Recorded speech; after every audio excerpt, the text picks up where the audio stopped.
ओम समानो मंत्र समीति समानि समानं मनः सचित्तमेषां समानं मंत्रं भिमंत्रेय वः समानेन वो हविषा जुहोमि।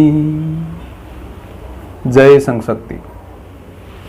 आज हम मेरी साधना का 82वां अवतरण लेते हैं। लोग कितने निकटदर्शी और अल्पज्ञ हैं, मेरी साधना की महत्ता समझे बिना ही कह पड़ते हैं कुछ चमत्कार बताओ, शक्ति का प्रदर्शन करो। उन्हें कैसे समझाऊं कि उनकी कल्पना की ऐसी बहिर्मुखी साधना सदैव विफलता से ओतप्रोत रहती है, पर अंतर्मुखी साधना उस अजय और अखंड शक्ति का निर्माण करती है जिसे प्रदर्शन की आवश्यकता ही नहीं पड़ती। ये 82वां अवतरण। साधक इस अवतरण में अपनी साधना के संदर्भ में लोगों के जो स्वभाव है उसका वर्णन कर रहा है कि लोग कितने निकटदर्शी और अल्पज्ञ हैं। निकटदर्शी का अर्थ होता है केवल पास की ही देखने वाले, पास की ओर ही देखने वाले, निकट की सोच रखने वाले। और अल्पज्ञ का अर्थ है कि थोड़ा सा ज्ञान, कम जानकारी। तो जो निकट देखने वाले हैं उन्हें कभी दूर की नहीं दिखाई देती। ऐसे व्यक्ति किसी भी कार्य का तुरंत परिणाम चाहते हैं, इधर बीज उगाया और उधर फल चाहते हैं। किसी भी कार्य का दूरगामी परिणाम भी होता है, उन्हें यह इस प्रकार की बात है, वो उन्हें स्वीकार नहीं है। यह अज्ञानता है, यह अल्पज्ञता है। तो साधक यहां कह रहा है कि जो निकटदर्शी और अल्पज्ञ हैं वे मेरी साधना की महत्ता को नहीं समझ सकते कि इस साधना का हेतु क्या है, यह साधना किस उद्देश्य से की जा रही है, यह साधना क्यों की जा रही है। इन्होंने इसे कभी पास आकर देखा ही नहीं, इसके बारे में वो कोई स्पष्ट रूप से जानते ही नहीं, फिर भी इस साधना की महत्ता समझे बिना ही कह पड़ते हैं कुछ चमत्कार दिखाओ। फिर भी कुछ चमत्कार दिखाने की बात करते हैं, शक्ति प्रदर्शन की बात करते हैं। उनका कहना है कि आप बताओ, आपकी इस साधना से या क्षत्रिय संघ ने समाज को कितने युवकों की नौकरी लगाई है अभी तक, उसने कितने आईएएस बना दिए, कितने आरएएस बना दिए। आप कितनी जो आजकल कोचिंग क्लासें हैं वो चला रहे हो। आपने समाज में कितने गरीबों को मशीनें बांटी है, कितने गरीब कन्याओं का आपने विवाह कराया है, सामूहिक विवाह करा के कितना प्रयास किया है, कितने राजनेता उत्पन्न किए हैं, बिना टीका और बिना दहेज के कितने विवाह करवाए हैं। अन्य बातें, गरीब छात्रों के लिए, छात्राओं के लिए कितने विद्यालय बनाए हैं, कितने छात्रावास बनाए हैं, कितने हॉस्टल चला रहे हो आप, आपके पास में शक्ति है। तो उनकी जो चाह रहती है कि हर छोटे से छोटा जो काम है उसमें किसी न किसी प्रकार की शक्ति का प्रदर्शन किया जाए, किसी न किसी प्रकार का कोई चमत्कार दिखाया जाए, आंदोलन किया जाए। हमारी ताकत का जो अंदाजा है वो सरकार को होना चाहिए, वो प्रशासन को होना चाहिए, हमारी धाक होनी चाहिए, आदि आदि अनेक तरह की जो बातें हैं वो यदा कदा हम हमारे समाज में इस प्रकार की सुनते रहते हैं। लेकिन साधक यहां कह रहा है कि ऐसा जो कहने वाले हैं उन लोगों के मन की पीड़ा है, ये ऐसा होना चाहिए। ऐसा समाज के बहुत से लोग और संस्थाएं कर भी रहे हैं, लेकिन मेरी जो साधना है उसके बारे में ऐसे जो सोच है, जिनका जो इस प्रकार से सोच रखता है, वो अल्पज्ञ हैं, वो निकटदर्शी हैं, बिल्कुल पास की सोच रहे हैं, वो दूरगामी नहीं सोच रहे हैं, वो दूर की नहीं देख पा रहे हैं। उन्हें कैसे समझाऊं कि उनकी कल्पना की ऐसी बहिर्मुखी साधना सदैव विफलता से ओतप्रोत रहती है? मैं उन्हें कैसे समझाऊं? ये सब बाहरी कार्य हैं।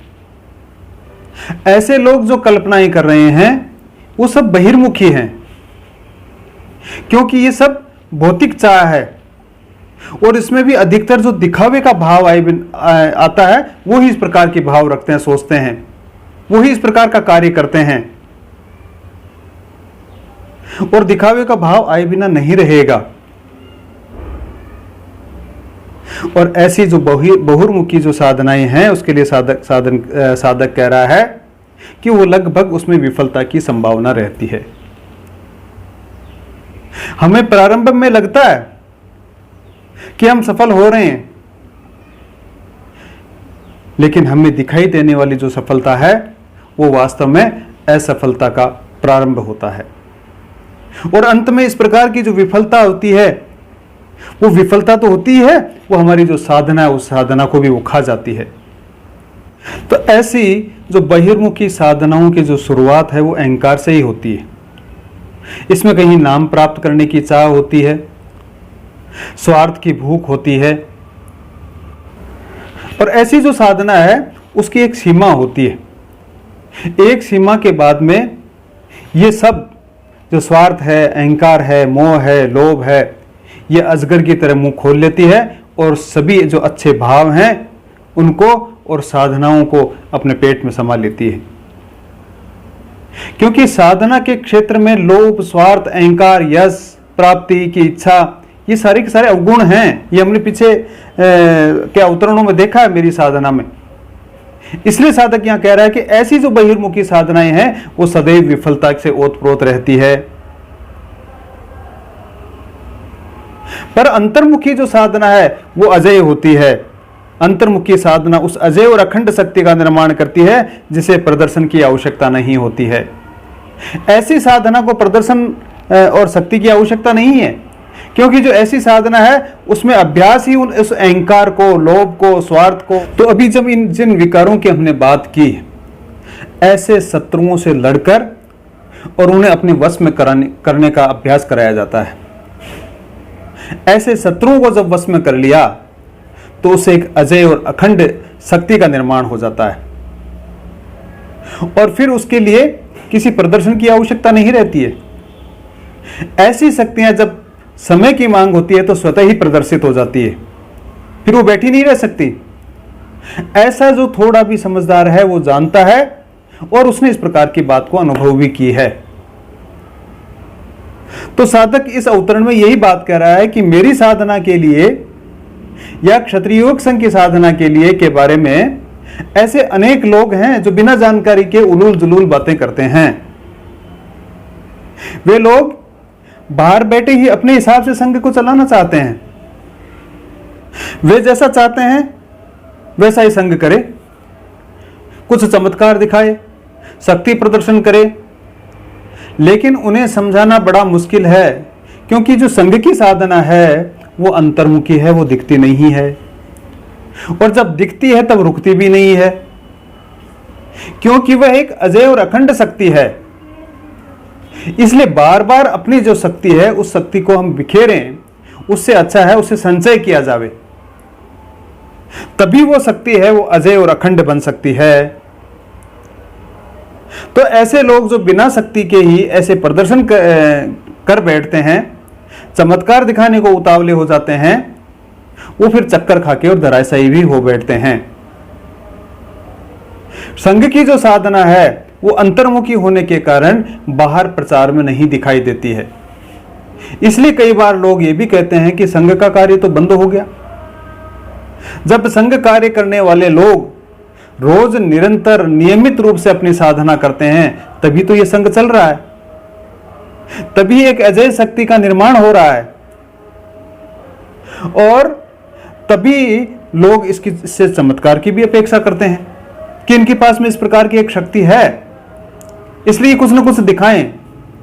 लेकिन संघ ऐसे चमत्कारों में विश्वास करके अपनी शक्ति को व्यर्थ नहीं जाने देना चाहता।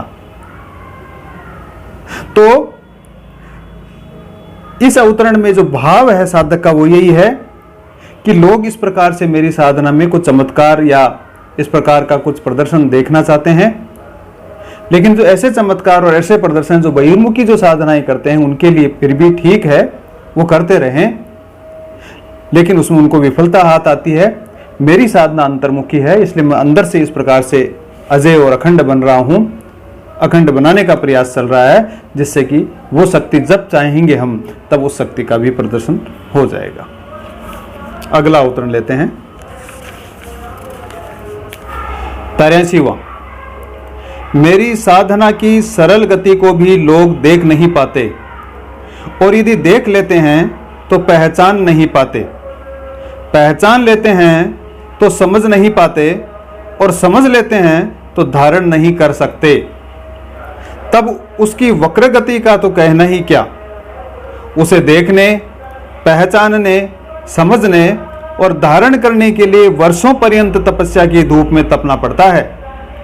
पर जो एक बार मेरी साधना के इस गूढ़ रहस्य को समझ और पहचान लेता है, उससे संसार का कोई भी कूटनैतिक उद्देश्य छिपा नहीं रह सकता।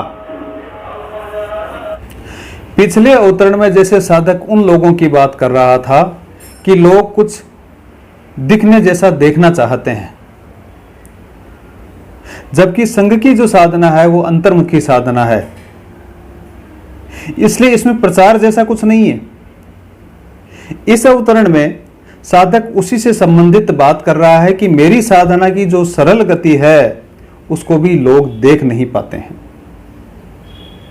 संघ का कार्य दिखने में बहुत ही सरल लगता है, आपको कुछ करना ही नहीं है, केवल शाखा में जाना है, शिविरों में जाना है, वहां जैसी आज्ञा मिले उस आज्ञा का पालन करना है, वैसा ही करना है। सामूहिक साधना है, समाज सापेक्ष साधना है। जिस प्रकार से एक अंगीठी में जलते हुए कोयलों के बीच बिना जले हुए जो कोयले हैं वो डालते हैं और वो सरलता से जलने लग जाते हैं, उसी प्रकार यहां भी उन कोयलों की तरह ही जले हुए कोयलों के संपर्क में आना है। इतना सा काम करना, इतना सरल काम है, किसी प्रकार का कोई तनाव नहीं है। लेकिन इतने सरल कार्य भी लोगों को नहीं दिखता है, और कुछ लोग देख भी लेते हैं तो पहचान नहीं पाते हैं। उनको यह पहचान ही नहीं है कि वास्तव में क्या कर रहे हैं। उनकी नजर पर तो ये बच्चों का सा खेल है, उन्हें खिला रहे हैं, एक्सरसाइज करवा रहे हैं। इसके पीछे की जो वास्तविकता है वो उसको उनकी पहचान नहीं है, वो पहचान नहीं कर पाते हैं। क्षत्रिय युवक संघ में अनेक प्रकार के छोटे छोटे कार्यक्रम होते हैं, छोटे छोटे खेल खिलाए जाते हैं, छोटी छोटी चर्चाएं की जाती हैं, प्रवचन होते हैं, विनोद सभाएं होती हैं, जयंती कार्यक्रम मनाए जाते हैं, सहगायन होते हैं। इन सहगायनों पे लोग गाते गाते नाचते हैं और आदि आदि अनेक प्रकार के इस प्रकार के छोटे छोटे कार्यक्रम होते हैं। तो जो ऐसे कार्यक्रम है कई लोग तो इनको देख ही नहीं पाते, यानी वहां तक पहुंच ही नहीं पाते हैं वो। और कई यदि उस जगह पहुंच जाते हैं देखने के लिए तो उसको पहचान नहीं पाते हैं कि वास्तव में हो क्या रहा है। जैसे अभी हमने पहले बात की कि वो केवल एक बच्चों का खेल ही समझ पाते हैं इसको। उनमें कई लोगों को यह पहचान भी हो गई कि कुछ इसमें दम है, और ऐसी बातें भी करते हैं कि आज को समाज में कोई कर सकता है तो एक क्षत्रिय युवक संघ ही कर सकता है, दूसरा ऐसा कोई संगठन या संस्था नहीं है कि जो इस प्रकार का काम कर सके। लेकिन ये केवल पहचान है, उनको समझ में नहीं आया है। और कुछ लोग समझने वाले होते भी हैं लेकिन उसको व्यवहार में नहीं डाल सकते, उसको धारण नहीं कर सकते,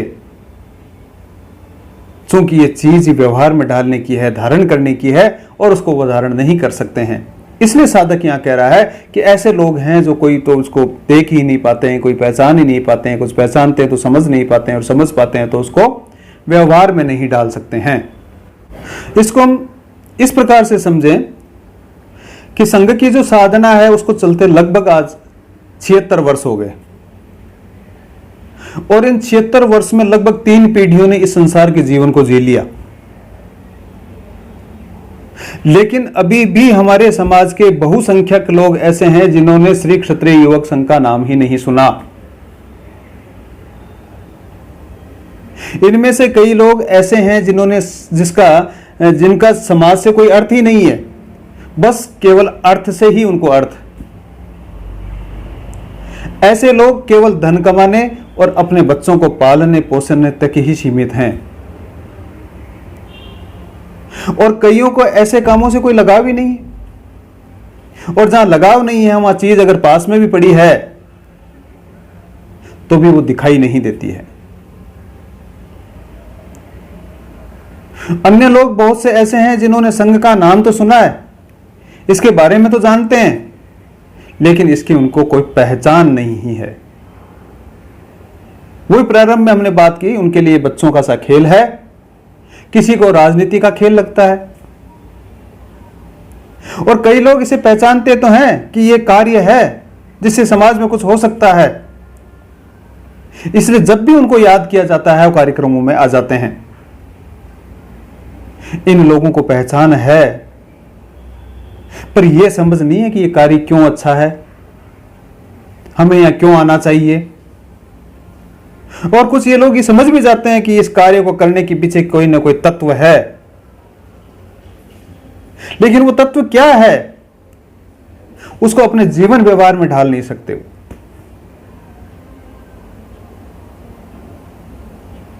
जैसे हमने पीछे चमत्कार की बात की, कई लोगों को लगता है कि इसमें किसी न किसी प्रकार का कोई चमत्कार है, लेकिन उस चमत्कार को अपने अंदर घटित होते हुए नहीं देखना चाहते, कर नहीं पाते हैं, उसको धारण नहीं कर पाते हैं। वास्तव में जो संघ का कार्य है वो धारण करना ही है, उसको उस कार्य को अपने जीवन व्यवहार में डालने का काम है। क्षत्रिय योग संघ उस स्वधर्म की बात करता है, और धर्म वही है जिसे धारण किया जाता है, जिसे व्यवहार में ढाला जा सकता हो। तो ऐसी जो सरल साधना है उसको समझना भी इतना कठिन है, तो इसकी जो वक्र गति है, तब उस वक्र गति का तो कहना ही क्या, उसे देखने, पहचानने, समझने और धारण करने के लिए वर्षों पर्यंत तपस्या की धूप में तपना पड़ता है। इसकी जो वक्र गति है वो कितनी कठिन होगी यह हम एहसास कर सकते हैं। वक्र गति का मतलब होता है कि टेढ़ी मेढ़ी चाल, एक तो सीधी सपाट हो और एक टेढ़ी मेढ़ी वक्र गति हो जिसमें दिखाई नहीं देता हो आगे क्या हो रहा है। तो संघ का काम जो सामने दिखाई दे रहा है वही समझ में नहीं आ रहा, तो इसके पीछे भाव क्या है, इसके पीछे तत्व क्या है, वो पहचानना बड़ा कठिन है। किसी व्यक्ति को यह कहा जाए कि संघ की साधना है वो उससे वो ईश्वरीय तत्व को प्राप्त किया जा सकता है, और आइए हम इस ऐसी साधना करते हैं जिससे उसे ईश्वरीय तत्व की प्राप्ति हो जाएगी, तो ये कई लोगों के लिए उलझन की बात हो सकती है। ये उनके लिए साधना की वक्र गति हो सकती है। लेकिन यह कहा जाए कि आप संघ में आओ, हम बैठेंगे, चर्चाएं करेंगे, खेलेंगे, और इस तरह से करते करते करते हम इस साधना में आगे बढ़ेंगे, तो हो सकता है उसके लिए सरल गति हो, और फिर उस ईश्वरीय तत्व तक भी पहुंचा जा सकता है जो कि क्षत्रिय योग संघ की साधना का हेतु है। इसलिए साधक कहता है कि मेरी साधना की जो वक्र गति को देखने, पहचानने और समझने और धारण करने के लिए बहुत ही तपस्या की आवश्यकता है। वर्षों पर्यंत तपस्या की धूप में तपना पड़ता है। इसके पीछे की जो गूढ़ रहस्य हैं उनको समझना, उनको व्यवहार में ढालना, उसके लिए एक बहुत बड़ी तपस्या की आवश्यकता है।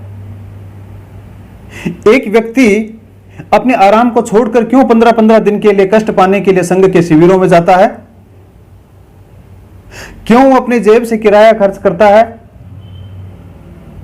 छुट्टियां होते ही क्यों संघ के काम के लिए इधर उधर निकल जाता है? जब आज लोग अर्थ के पीछे भागे जा रहे हैं, तब क्यों वह इस अर्थ को छोड़कर उस